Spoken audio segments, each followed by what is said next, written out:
In this video, we will be stretching and strengthening upper and lower fibers of traps. To learn more about stretching and strengthening middle fibers of traps, please refer to our video on stretching and strengthening for middle fibers of traps and rhomboids. So first, to strengthen upper fibers of traps, have your patient assume this position, standing on the TheraBand and holding both ends of the TheraBand in either hand. Now you are going to have your patient bring their shoulders up towards their ears into a shrug position and then lower down. And they can repeat this a few times. This engages the upper fibers of traps. To modify this, have your patient drop the TheraBand and simply do a shrugging motion with their shoulders. This also engages the upper fibers of trapezius against gravity. Now we are going to be stretching trapezius. So have your patient assume this seated position. Sit on the hand of the same side being stretched.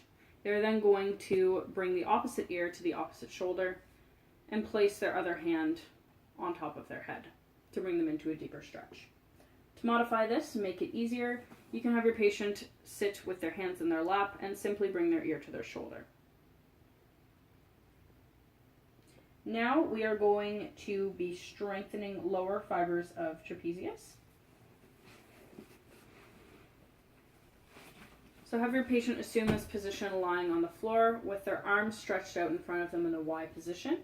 You're going to have your patient press their palms into the floor and their forearms, engaging the lower back and trying to bring their shoulders down and towards their feet. This engages the lower fibers of traps. To modify this, you can have your patient stand up with their back against the wall, bring their arms up over their head, and then pull their shoulders down and towards the floor. They can hold this for a few seconds and release, or they can do smaller increments of holding and releasing. Now we are going to be stretching the lower fibers of trapezius. So you can have your patient assume this position seated with their seat on the back of their heels, and have them walk their hands out in front of them and rounding the spine. This is going to stretch lower fibers of trapezius, and if you would like to modify this to make it easier, you can have your patient come out of that position slightly, walking their hands forward and bringing themselves up off of their heels slightly. This has been stretching and strengthening for the upper and lower fibers of the trapezius muscle.